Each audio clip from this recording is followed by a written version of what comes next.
Hey everyone, welcome back to the channel. If you are new here, my name is Craig and I make ambient music, chill wave, synthwave, all music in the realms of the nostalgic sort of retro space. The reason we're here today though is that in just 1 month's time, my debut album that was released through NewRetrowave, which was an absolute dream come true for me, turns 2.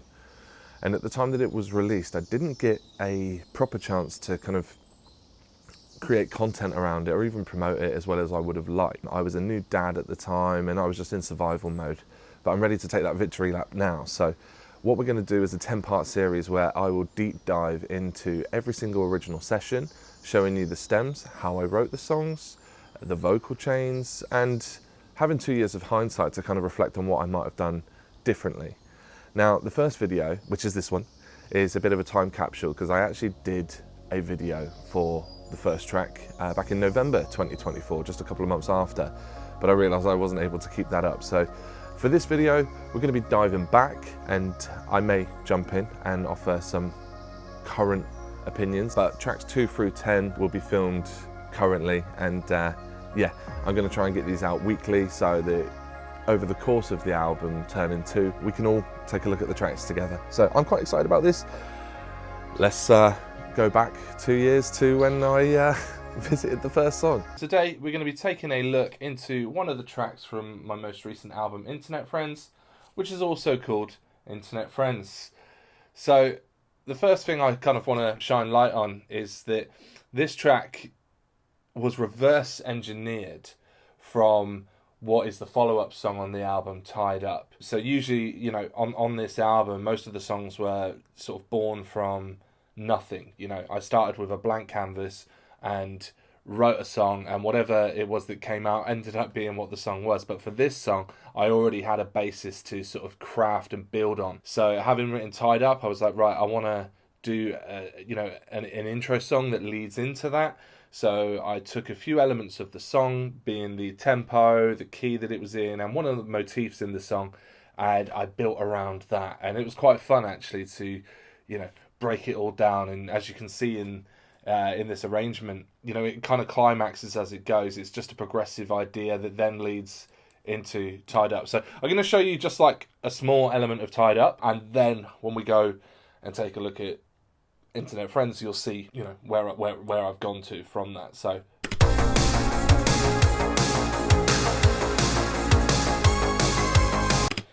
that ba ba ba main melody is in this ending of the intro, if you want to call it that.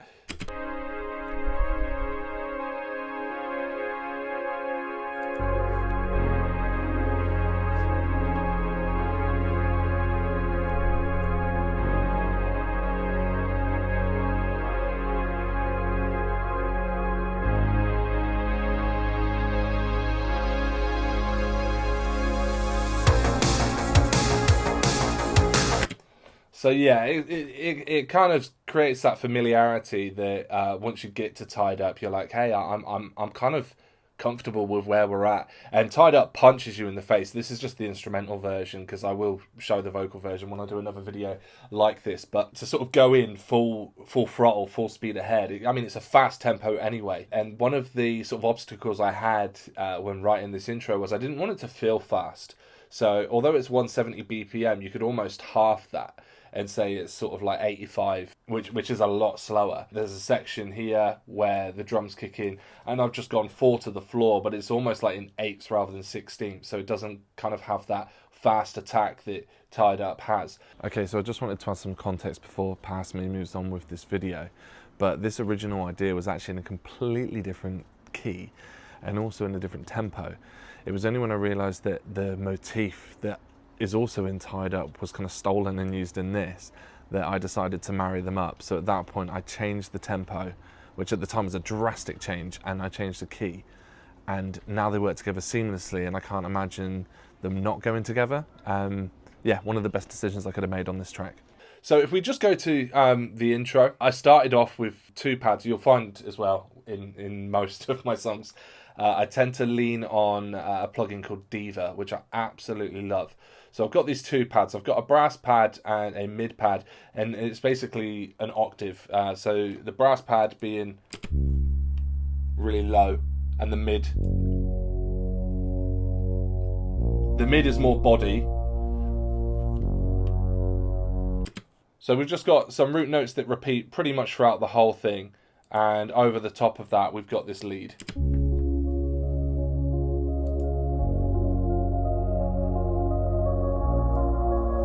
And as the intro kind of goes on, I've got on a summing stack. With this summing stack, what I've done is I've grouped everything together and just opened up a EQ filter, or shall I say I've closed it and then opened it back to normal. So as we get to this point, where I've got some effects that come in as a sort of like a reverse noise and then a boom, that's where it opens out. So if we just go from here, you can kind of hear it opens up into what to me evokes a smile on your face. It's where like the nostalgia kicks in, and we're just sort of like weaning into that with the intro.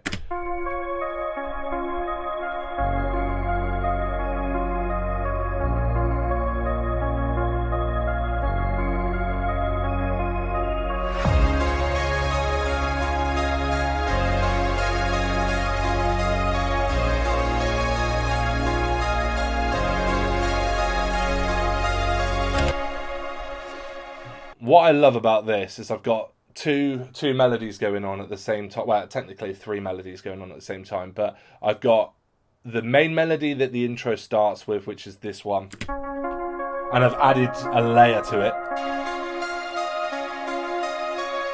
it, really to give it more sort of brightness. But then on top of that, we've also got this counter melody,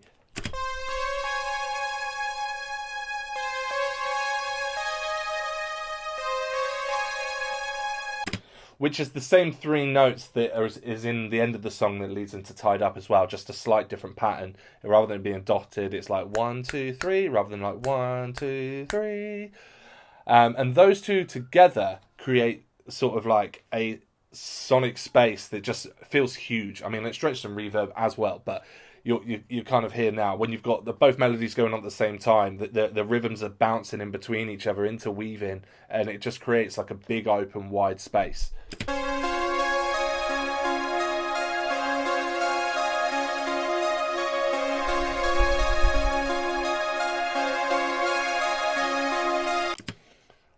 And then the third melody we've got going on in there is just panned rhythms just going.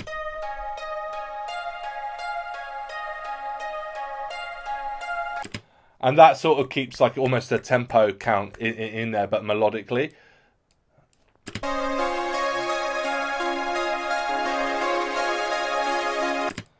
And then under all of that, we've got this synth brass pad as well, which carries on throughout the rest of the song now.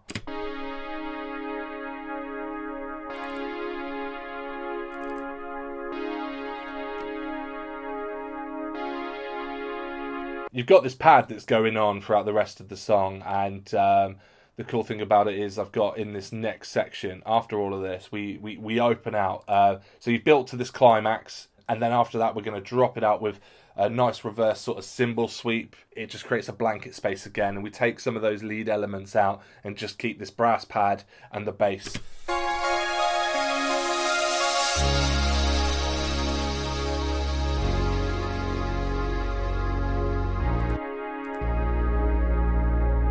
But that's now layered with this distant pad.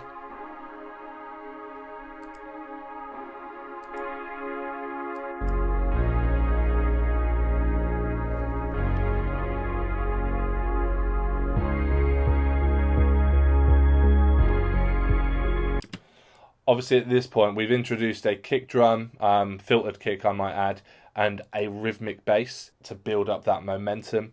And we've brought back in this counter melody.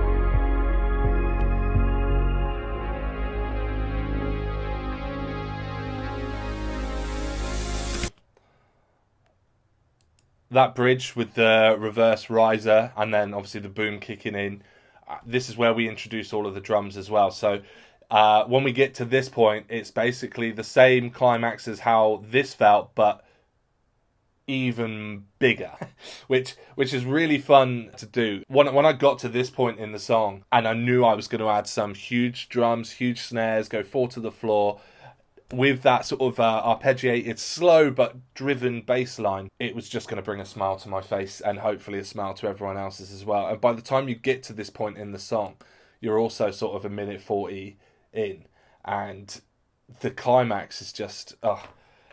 I'm going to just play it, and then I'll go through some of the elements of the drums and things like that afterwards.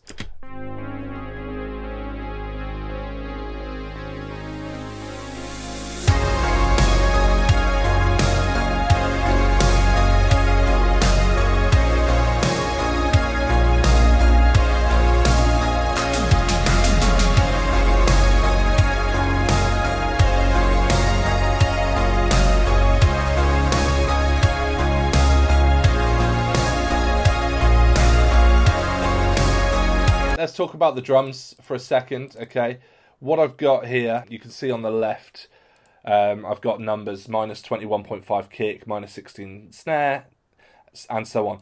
These 4 elements are throughout the album, and one thing that, I don't know if anyone else does this when they're building sort of cohesive, bigger bodies of work with multiple tracks, is I like the drums to stay the same. And I don't know if that comes from my metal background, but for me in my head, a drum sound, for the most part, should be cohesive throughout a record. When you're miking up a drum kit in a studio and then you're fine tuning everything, you're not going to then further mess with that on a song by song basis. And quite often, some of my favorite albums are because of a drum sound. So I really wanted to get the levels right on this, and don't get me wrong, I had a notepad to one side, but I also put it as a reference, which allowed me to then build the mix around that sound, because obviously you want your drums to sound huge, and if you start at this basis, it then gives me that headroom for the rest of the mix. So again, when I got to this point and I put the drums in, I had to drop them to this level and then go and re-level everything else to make it work. I still do this now. I'm not sure if it's a common thing, but I tend to build my mixes around my drums. So whenever I'm building a new drum kit or drum mix, I name all of the elements of the drum kit with the volume that I want them on the faders. And I'm sure there's probably a better way of doing this, like with a gain reduction plugin or something like that. But it works for me, and I'm still doing it years later. So I've got kick, snare and cymbals, but I've also got here a snare and kick drum. These are from Mixwave. It's the Luke Holland kit, and I've got it on a preset just like the record, which is some pre-processed. So it's just the snare and the kick. If I mute those and solo these, you can hear the drum kit as it was before I added them.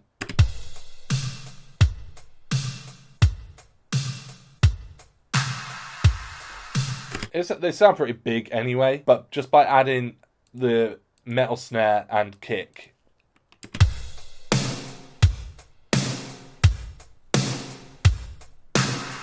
and with the toms,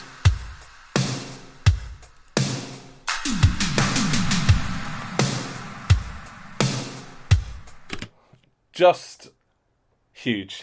It kind of makes it feel more like an actual drum kit rather than just a load of sort of samples. So yeah, I'm really happy with how these drums have turned out. Obviously there's a few points throughout this beat where I've added some toms, and you've got the claps as well with ridiculous, they're just drenched in Valhalla, shimmer and vintage reverb. So let's solo this this clap just for a second, right? And we'll turn these off. This is what you've got. And then after you've drowned them in Valhalla, shimmer and reverb, you end up with this. And that over the top of the drums just really add to that space that I wanted to create, where I wanted it to feel huge. I kind of wanted the higher end of some of the drum sounds, i.e. the snare and the claps, to really reach up and grab the sort of reverb where the rest of the leads are sat. And I think I've achieved that with this.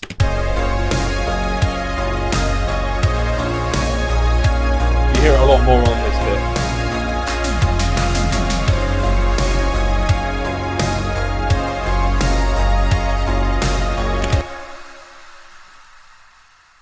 Yeah, goes on forever. It's ridiculous. Let's look at the bass line for this section. So I wouldn't usually do this, and it was only sort of having a quick look into this project for this video that I noticed I'd carried on the padded basses through this section. Not something I would usually do, but I did, and it ended up in the final version, and it doesn't sound terrible. We've got the padded basses, the octave basses still going on. And then on top of that, I do this combination with this low diva bass and a diva hard bass. So the diva hard bass, all arpeggiated. I don't matrix this stuff in to be like bum ba ba ba bum ba ba ba. I just go for whole notes. It makes my life a little bit easier, and I use Logic's built-in arpeggiator plugin, and that's where I mess with the velocity here. So as you can see here, it peaks on the third, so it's like 1 2 3 4, 1 2 3 4. Really amps on that, and that's kind of where the snare would sit, kicked and snared and kicked and snare. So you've got this bass going on, and that's kind of the body of the bass, and then underneath that I've got this lower bass going on with the same arp effects on as well, although I've gone harder on this one. And when you put them together,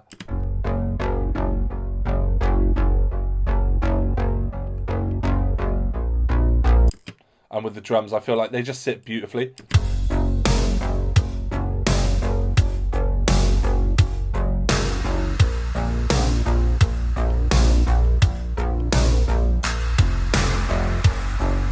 Yeah, absolutely lush. And then obviously I've got the pads going on over the top of those.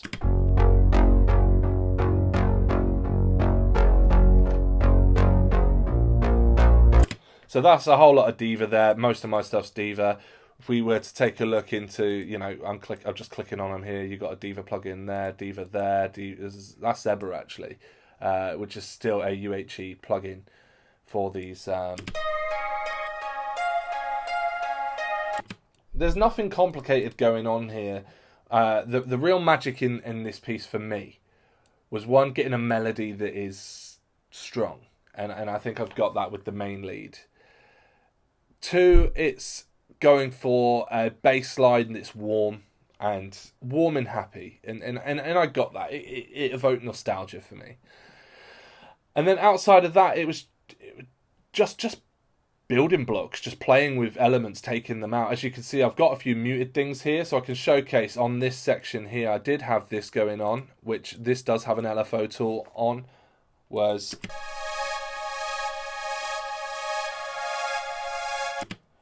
is, I believe, the same as this, but bigger. But I felt it just took up too much space. I ended up taking it out. So this is what it sounds like with.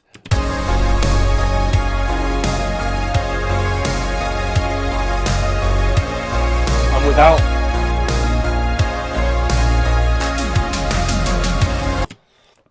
I was obviously at a point where I wanted to keep just going bigger and bigger and bigger, and I had to be honest with myself and make a decision. Sometimes you can get carried away, and when it comes to then getting a mix that you're happy with, you have to take things out, and that's what I did on this occasion. And then just to take a look at some of the earlier parts, I can see this. Obviously, this is just where I copy-pasted stuff over and muted them where I didn't need them. So they're just the same sounds that are going on sections. It was just building blocks that I took away and added, retracted, until I was happy with the structure of the song. So all we've really got here, all of this is all the same, and then we've just got the outro, which leads into Tied Up. So I'll just go from the end of the drums, play into Tied Up. You can hear how it goes, and if you haven't heard this song in full yet, then please do. The album's out. You can stream it everywhere, or you can head over to the NewRetrowave Bandcamp, which I'll put a link in the description as well. We do have physical versions of the album available to purchase, CD and vinyl, up for pre-order at the moment. If you like what you hear, you want to support them, please, go and buy a copy. It will go a long way to helping me continue this musical journey. As we're revisiting this 2 years down the line, you might be thinking, oh, I've missed out on the chance to get one of those juicy, lovely vinyls, but I've got news for you. They're still available on the NewRetrowave Bandcamp. I'll leave a link in the description below. We've got vinyls, we've got CDs, and just look at this. Perfect purple and pink splatter. That's the back. So yeah, these are available on the Bandcamp. If you want to support me, or you're a Synthwave vinyl collector and you haven't got one of these yet, you know what to do. But for now, yeah, I just wanted to showcase elements of the song, give you a bit of an insight on how I've built this song from, you know, it's not from nothing, from something to something bigger. So anyway.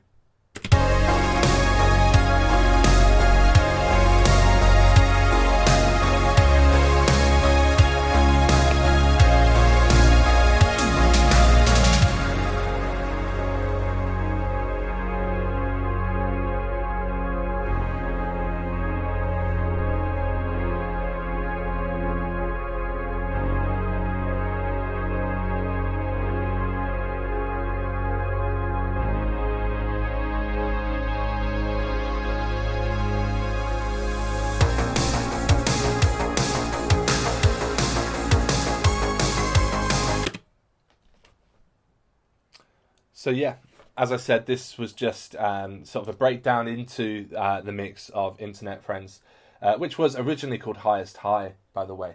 And the final track of the album was going to be called Lowest Low, which ended up being changed, is now just called Low, and is also no longer the final track on the album. But yeah, I finished this song very early on in sort of building this album and never got round to renaming the project, clearly. But yeah, I hope you've enjoyed this sort of video. I'm looking to do more of these for every song that's on the album, to really dive in, because there's a few things that I'm really excited to discuss on the album. It's such a versatile thing, and obviously I've got guest vocalists on a lot of the songs. And it'll be quite interesting, really, to take a look at the vocals as well, and how they came about to be, and how I worked with them, because quite often they were blind. But that is a story for another video. This one was Internet Friends. I hope you've enjoyed it. If you have, then obviously give it a like, drop me a comment below, and yeah, subscribe so that you can see the future videos. Thanks again. Yeah, what I said, if you've enjoyed the video, you can subscribe. Obviously, if you've got any questions about the mix that I didn't cover, just drop it in the comments. I'll reply to you there. And if you do want to see more of these in the mix videos for this album, the playlist is right here. Thanks for making it to the end of the video. I'll see you next time.